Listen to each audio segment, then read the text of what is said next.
Ladies and gentlemen, you should know that the highest ever chess rating achieved by a human being was in April of 2014, and it was 2,889.2 in the middle of a tournament by Magnus Carlsen. Now, engines have ratings way beyond that. 3,200, 3,400, 3,500, and the two strongest engines in the world, Stockfish 14 and Leela Chess Zero, at over 3,600, like 3,639, 3,623.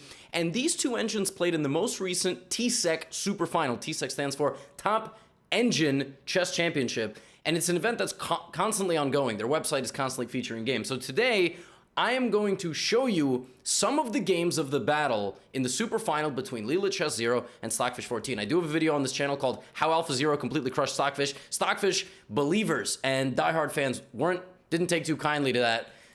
So I want to feature this match. I'm going to take you through 5 games, timestamps on the video player. Here we go.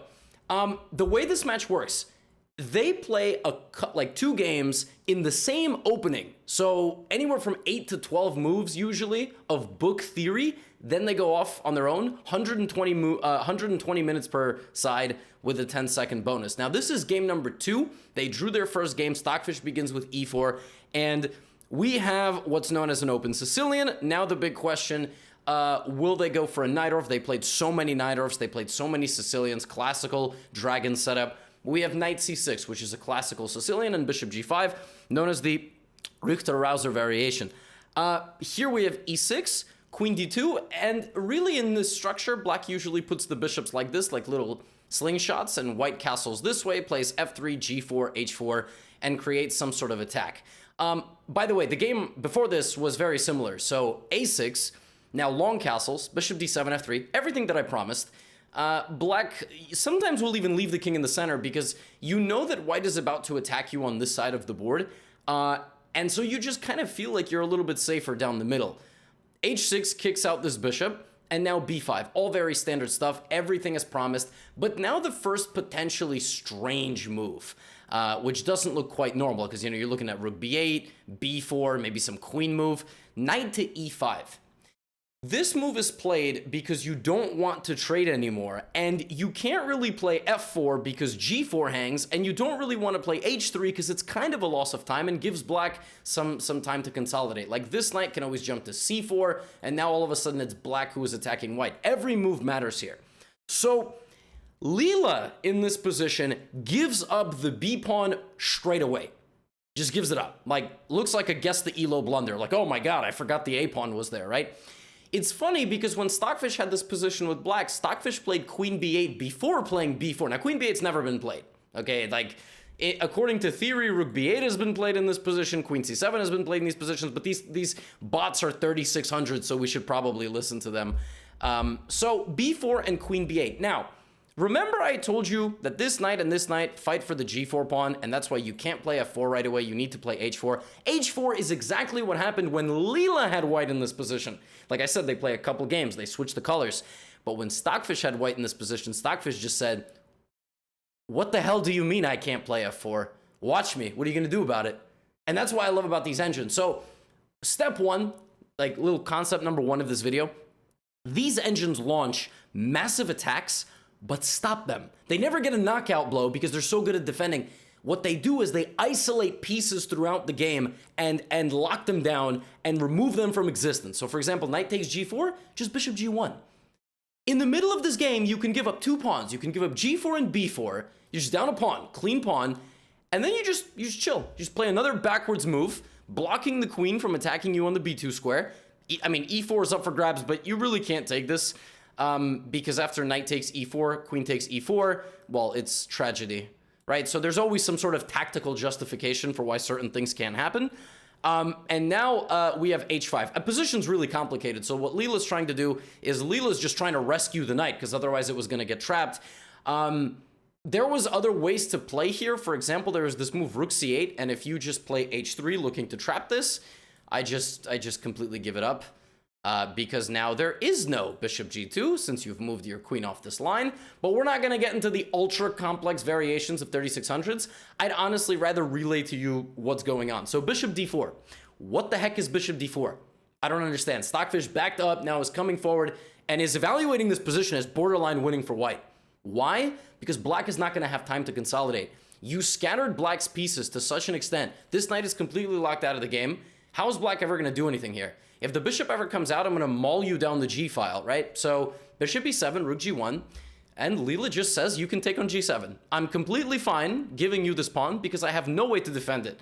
But if I take on g7, how are any of these pieces getting involved in the game? I mean, that's potentially 11 points of material, right? So a4. Leela's just all in on this side of the board. Now we have a beautiful move. Knight b5. Huh? This hangs.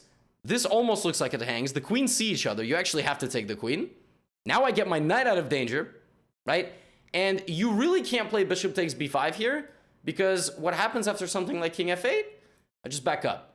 Now, by the way, material balance of pawns has been restored, but I have dominant bishops. Your a pawn will fall. And like I said, all these engines will pause the attack and transform the position into some winning endgame. So a3 b takes. Leela decides to part ways with the a pawn so that white has split c and a pawns, right? Now we have king f8, rook back to g5, everything as promised, d5, trying to play in the center. And Stockfish finds a way here to just freeze everything. Knight c7, allowing a capture with a check, completely unafraid. Rook comes to a4, Leela saw rook a4 and Leela liked it. Check, unafraid. So what if you take a pawn? Because every piece move that you make that overextends, you now have to spend the whole turn coming back to the position, right? So king b1, now you have to back up. Now I'm coming forward. I'm coming forward. This position is evaluated again as completely winning for white, even though material is balanced, pieces are scattered. You leave this position with two intermediates, they'll both find a way to lose it somehow, right? Bishop c6 guards the c-pawn. And now, as the game progresses, Stockfish brings its knight back, consolidates in the center. Consolidation is a massive part of these engines games. Look at this. Look, it's just everything is coordinated. All the bishops stand triumphantly on the middle, isolating a weakness. This pawn could be a difference maker. But how is Stockfish actually going to break in? Okay, let's watch it. Let's watch how Stockfish... Okay, it starts bringing its king. Okay, bishop e8, rook e5. There we go, doubling up. Okay, bishop moves out of the way, rook back. What's going on here? Knight jumps into the middle. Did that have to happen?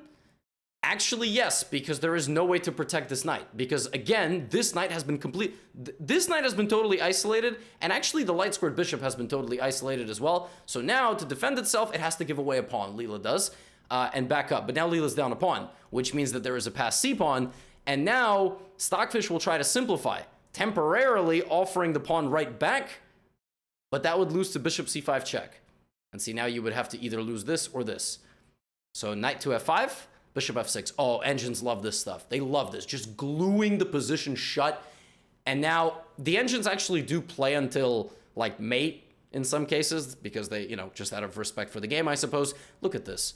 It just gives up its knight. It's done. It completely parts ways with both of these things because there's check and now this and this. And it just evaluates that this endgame is winning. Like, Stockfish would never simplify out to rook in 2 like this versus rook in 1 unless it completely knew it was winning. And it's winning for a couple of reasons. Your king is much closer to your pawn. Your rook controls all of this. And yeah, that's it. That's really it. The black king is just simply too far. You just walk your king and you walk your pawn. The rook can't guard both. It can't guard the king walking and the pawn. And look at that. Not even the king, but you're looking to block the rook. And black's king is just too far. Black's king is just too far. And king b5, rook c4. Look at that, simplifying at the right moment because you are in the square to stop this pawn and promote your own. And that's exactly how the game concludes. You push, you push, you push, you push, and boom. Now we have to play a few more moves. They play until checkmate.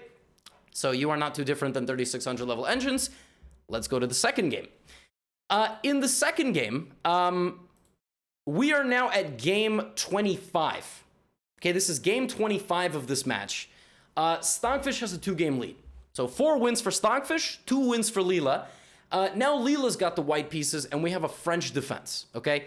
We have a Tarrasch variation of a French defense, and Book was played for a while here, but b5 is like some weird stuff. I've never seen the move b5 in my life. The point is that if you play bishop takes b5 in this position, black can very quickly line up some attack on you and the center, and maybe not so great. So b5 is interesting. I'll admit, I've never seen b5 in my life. I've only seen knight c6. No, after this, I'm gonna go take a look at what that's all about. Queen b6. So now Leela castles, obviously, and begins a very typical operation against the French defense. So for example, if you can play like this, white is almost already just completely winning because the queen side is frozen and you have such an overwhelming structural advantage and space advantage over here. Even if the king stays in the middle, you're just going to smash on f5, right? So what does black do? Black takes on d4 and just has to take a pawn for good measure and get out of there. So Stockfish grabs the d pawn, backs up to b6. Pawn advantage is one thing, but remember, folks, when you leave engines unattended, what are they going to do? What's the only way that white can possibly improve their position now? Of course, h4. And of course, h5. Just h4, h5. Middle of the game, just h4, h5. And now what is black going to do? I mean, if black stays in the middle, that's fine. Black is getting suffocated. I might play h6 and try to break in on the dark squares. So Stockfish decides, no, I'm not going to push my h-pawn. But a few moves later, it's like, all right, maybe I have to do what I have to do. Now, you'll notice the double bishop setup. Stockfish had that last game, the double bishop center setup. So for the cost of a pawn, black is choking to death by virtue of their own structure, right? This normally is a pawn and equal material, but even with the bishop, the only play that Stockfish has is getting this knight to c4, right? So queen e3 is, I just said that, right? So now rook c8, and the only way to activate the piece is rook c4. It sacrifices an exchange. That's actually a very human concept. You give up the exchange to open up the bishop, and actually black might be chilling if that gets opened up, because now you've activated a full piece to control the whole side of the board. So of course, what do? Knight to g4. And by the way, that's another benefit of moving your h-pawn. You always have this knight h2, knight g4, same side castling attacking idea. But what did I tell you about these engines? They use the feint of the attack, like in mixed martial arts, to cause a reaction from their opponent to just go super passive, right? Bishop f8, queen g5, and what they're going to do is find a way to transform the position. f4, queen h5, go ahead, take a second pawn. Stockfish, take a second pawn.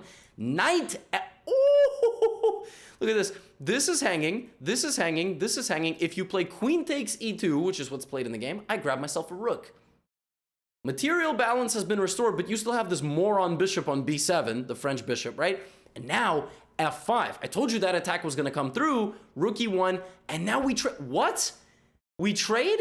Yes, because we have this. We have the one pawn breakthrough. We leave our knight there at the back, right? Because it still hits everything. Horses in the back, perfect example.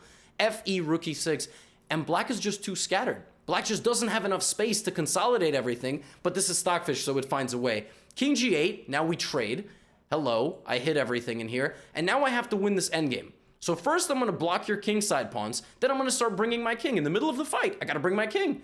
But Stockfish is bringing its pieces too, sacrificing this pawn to create a passer to distract white's pieces. King e7, bishop c5. Oh, now my light squared bishop's going to get active. You can go ahead and take on a6 with check. I am not afraid. You can take this with check too. I am not afraid. I need to activate my bishop. I need to activate all my pieces. No trade. I'm good. No trade. No trade. Oh, you got my rook. Yeah, you might actually get, yep, that's a problem. And look at this. Just leaves the pawn here. It doesn't even care. Pawn's not going through. Bishop back to g1. And who's going to go for the fight? The king. And I told you, these engines are so good at finding a way through in these positions. Rook to e3. Blocking your own bishop because your king now saves the pawn. a4. Using the 2-on-1 on that side now activates the rook. Look at this. I'm going to go for the g6 pawn. Oh, you think you could protect it? That's adorable because now you have no moves. You're going to have to give me g2. You are so passive. You're going to have to give me one of these pawns. There we go. That's pawn number one. Why did Stockfish do that, you might ask? Well, the question is, what would Stockfish do, period? Okay, let's say like rook e4, like king d7 or something. I'm going to walk my king. Like now that you have no g-pawn, it's not really scary. So instead of that, Stockfish gives away material to try to find a fortress. It's looking for a fortress, consolidating all its pieces. Leela just walks the king into the position. The king is on the way to pick up the rent money. And of course, the rook is going to be the difference maker because it's the most powerful piece. And finally, it's time to use the rook. And slowly but surely, the king walks in, the pawn walks in. Look at that. Look at that break on the other side of the board too. And like I said, they play until checkmate or until a completely decisive advantage.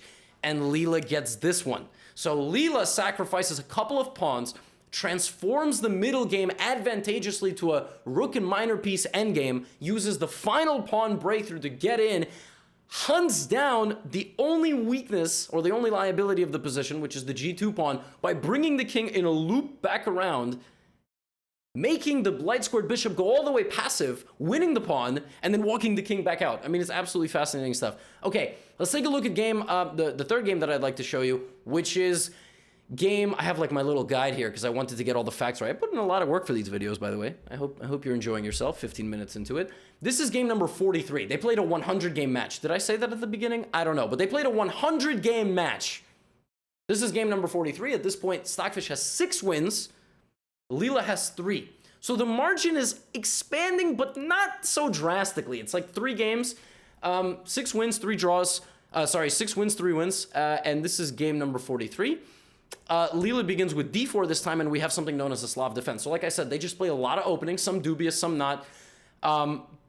This is a normal Slav, and here, rather than taking on c4, we have Shabanenko. We have a6 Slav. Now, a6 is an interesting one you kind of want to take, and then play b5. A4 is a line here. There's a lot of lines. There really are a lot of lines. And white plays c5.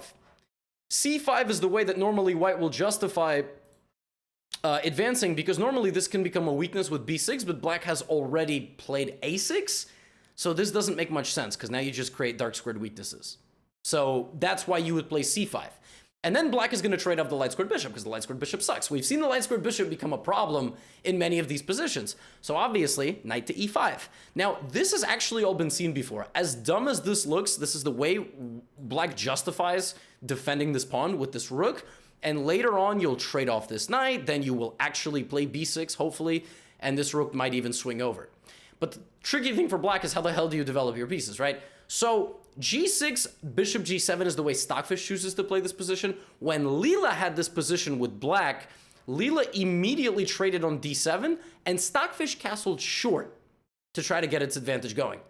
Why do I say that? Because in this game, Leela decides to play f3 and then go like this, castling long.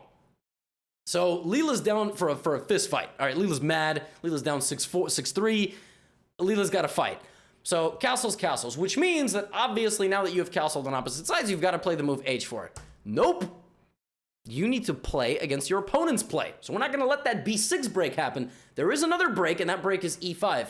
But actually, this is not bad. Normally, you want to close center when you're about to create an attack, but Leela thinks, you know what, I'm just going to go g4. This is a nice piece. I'm playing against the light squared bishop. Remember the light squared bishop throughout this game. I keep telling you, these engines find ways to shut down the position on 3 sides for the other and isolate one piece, okay? So keep this bishop g7, h2. What? Yeah, because actually Leela has no ideas yet to just storm, right? You could play h4. That's the human move here, h4, h5. But Leela's like, you know what? I feel like if black plays bishop c8, knight d7, maybe goes for b6, maybe goes knight e5, I'm not so sure. I'm convinced of my attack. I'm going to play h3 and trade the dark squared bishop. I'm going to trade the dark squared bishop. We're going full positional here. Stockfish brings the queen to e7. Now and only now am I going to create this attack because I've gotten rid of the dark squared bishop. Knight d7, everything that's coming, right? And here a fascinating move, h6. It's not as fascinating for the purpose of queen g7 mate. I don't think that Stockfish is going to blunder that, but it's more fascinating for the fact that Leela understands that in all endgames, now you've created really bad weaknesses for black. If either of those 2 pawns gets captured, the game is over in the endgame, because even if you sacrifice on that square, you're just going to promote. So e4, breaking in the middle and opening the position for your opponent? Like, DE4? What did Leela have in mind here? Either to take or maybe to play rook e1 and open up this, which would result in potentially just winning the game, right? The king is on the same line. So Stockfish decides not to open the center. So Leela's like, well, I'm going to do it. Now I'm going to slide my king to b1. So here's the thing. The more pieces we trade, the more weaknesses you're now left with. d5 is a weakness. a5 is a weakness. b7 is a weakness. My weakness is here, but I'm going to spend my position defending it. And now look at this. Bishop b5. Because normally you want to kick me out. You can't. You've already committed your pawn to a5. I'm going to trade this bishop for something if I can. I'm going to trade this bishop for something if I can. I told you to try to keep in mind this bishop. Now, what Stockfish did here is to try to create a little path to g6. Here's the problem for Stockfish. I'm just going to move my king out of the way. I'm not really afraid of you. Now, if you play bishop to f7, you got a problem piece here. You got a problem piece. f6 is going to be weak. I'm going to take f6. This doesn't come with a check anymore on my king. So you're not winning my queen. So king a1, understanding that that's coming. Now rook e8, rook h1. And there's just no time. If you play bishop to f7, I'm going to try to break apart your pawns. So instead, we put the queen here and the bishop here. Now rook d4. I told you this whole game is going to be played against that bishop, but not just against that bishop. All right? Because look at this. Look at knight c4. What a beautiful way to bring the knight back into the game. You can't take. So the rook has to move. Now rook d2, and we bring the knight back like this. We didn't like where this knight was. We're going to bring this knight back slowly. And why is my watch vibrating? Okay, got it. I got to stand up. I'll stand up. I'll stand up after the video. It's a cool watch. Knight f1. Knight f1. Knight g3. The knight's gone from b6 to f1 to g3. Right? And now at some point, it's probably going to go somewhere too. Where's it going? Oh, to d4? So as Stockfish pushes all of its pawns, desperately looking for counterplay, Leela's now given up the h-pawn completely to open up the h-file and take on a4. Let's not forget that queenside pawn is there. And now, folks, we have the perfect endgame. We're just completely suffocating black. We threatened the attack. We traded off the dark squared bishop. Black had to create some counterplay with pawn breaks like this one. All right, looking for something. Nope, just now h6, h7, king h8. And the rest of this game is borderline torture, so I'm going to keep clicking the forward button. No rook trade, by the way. Kind of interesting. White needs enough pieces on the board to still create checkmating attacks. So how's white going to win? Okay, we have a queenside infiltration. Look at this. Both sides ran to the queen side. Now, oh, whoa. Why are we trading? Well, we're trading because we have the winning advantage here. Now you say, well, why didn't you just trade the rooks then? Why didn't you just do this? There's a difference. There's a difference. Maybe the queens by themselves aren't as guaranteed of a victory. Maybe Leela trades the queens because rooks are not good defensively against the pawn avalanche. You get what I'm saying? If queens were on the board, this wouldn't be so possible, but now you just use your remaining pawns? How simple is this? How simple is this? I mean, you can win this against Stockfish. Look, what is white doing? Anything crazy? Just brings the king all the way. Look at this. Now we trade rooks because now the pawns are too far, and now Stockfish wants to trade on its own terms, but it doesn't really matter because and then now the king comes back. You bring your oh, and now I'm gonna go back and get that pawn, right? We saw that last game too, and look at this. That's just disrespectful. And if bishop takes c6. a5 and 3-on-1 is going to win because you sack. Oh my, that's just so brutal. b7 and the game is over.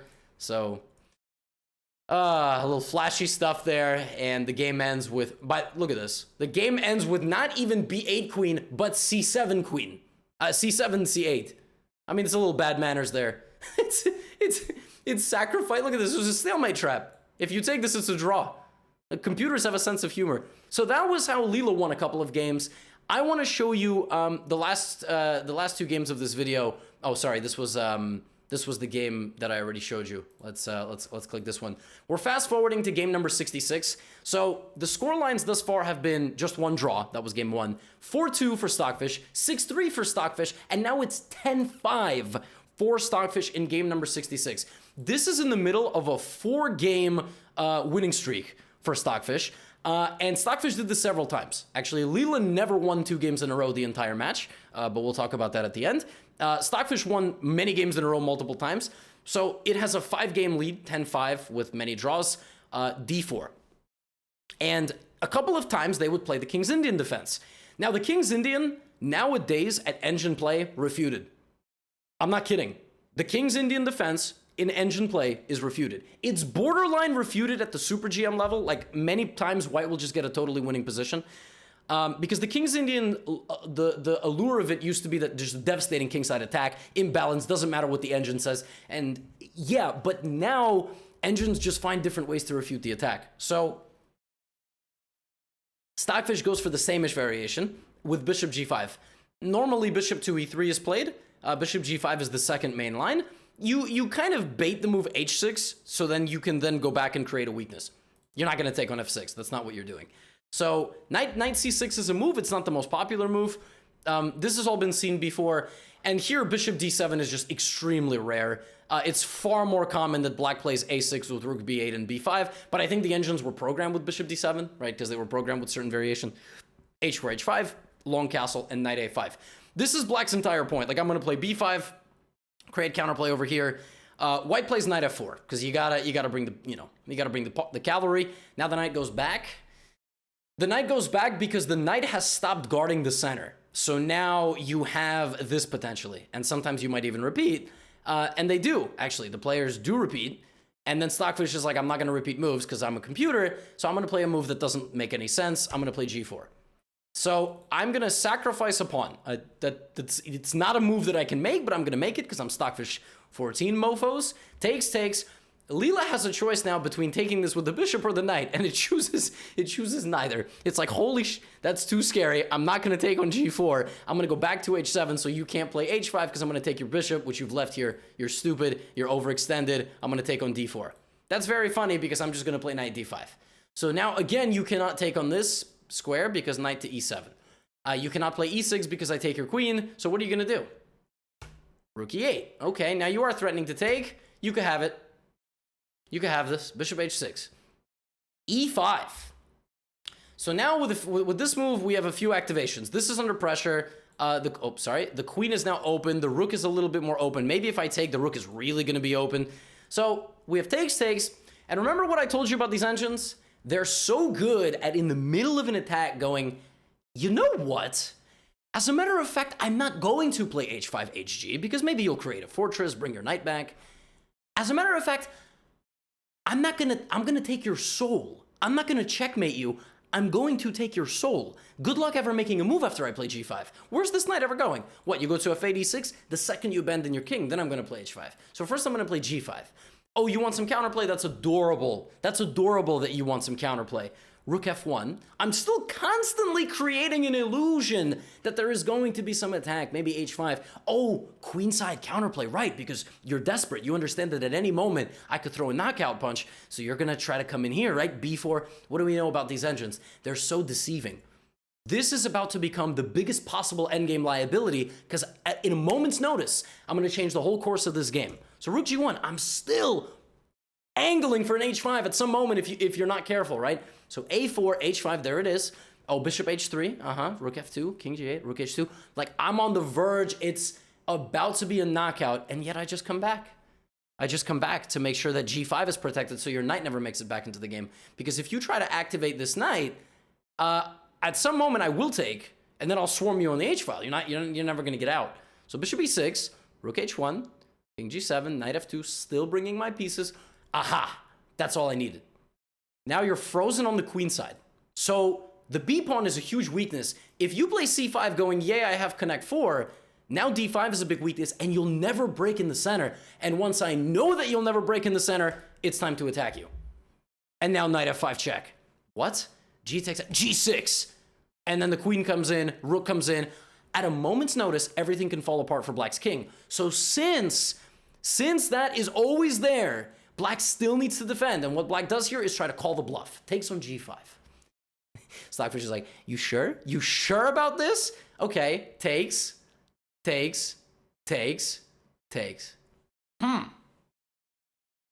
don't have a mate, but let's play knight d3, trade, okay? Rook g8, but what about your b pawn? Now, if you don't play rook g8, I go knight f5, and I probably mate you in a few moves. Or I go e5, I open up my bishop, I probably, like for example, knight to e5, blocking out all my pieces, kaboom. Queen h6 is basically a mate threat, this little zigzag checkmate with the rook cutting you off, it's game over. So black needs to go here and lose the b pawn. Lose the b pawn. But still, this is defended and this is under attack. So what do? What? Huh? Check. King f8, queen b8. If king to e7, then check. You cannot take. Check. And it's mate very soon. That's the difference between humans and computers. A human plays e5 and is like, bro, I don't need to guard this. What are you, stupid? Now, king f8. Now, this is potentially the most gangster move of the entire game. Right here from Stockfish 14. Of the match, maybe.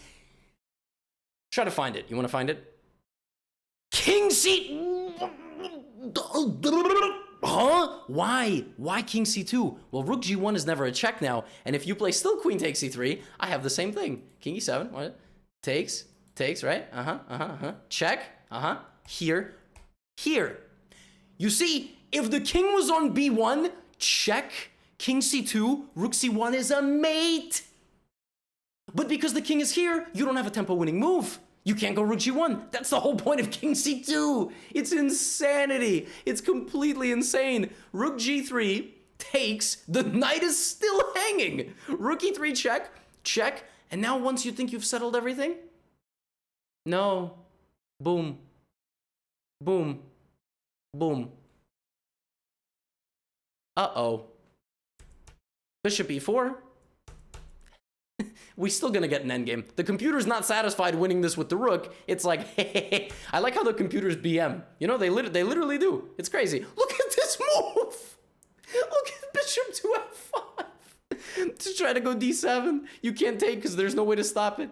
It's crazy. Just d7 and now king c3 and b4, and you're just gonna win all the pawns. You don't even go for the a pawn. You just push your c pawn. I'm telling you, the computers here have a sense of humor. It's wild stuff, and Stockfish ends up winning.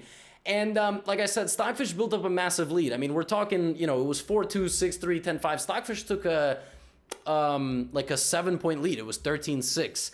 And actually, the last game that I'm showing you is Stockfish already up 46-39. It already has one of its biggest leads of the entire match. And Leela with the white pieces plays in English, and they were playing the symmetrical at this point. Not the most interesting of openings, but with an early a3 to try to play b4. This is a pretty well-known system. Here, after e6, there is some variation where white sacrifices on b4. And by the way, it's not with the c-pawn, it's this move. Knight takes b4. This is pretty crazy. This is kind of well-known. I don't exactly remember what the theory is here, but there's like some line where, for humans, it's very tricky. You can just lose this. And by the way, that's exactly what Leela does.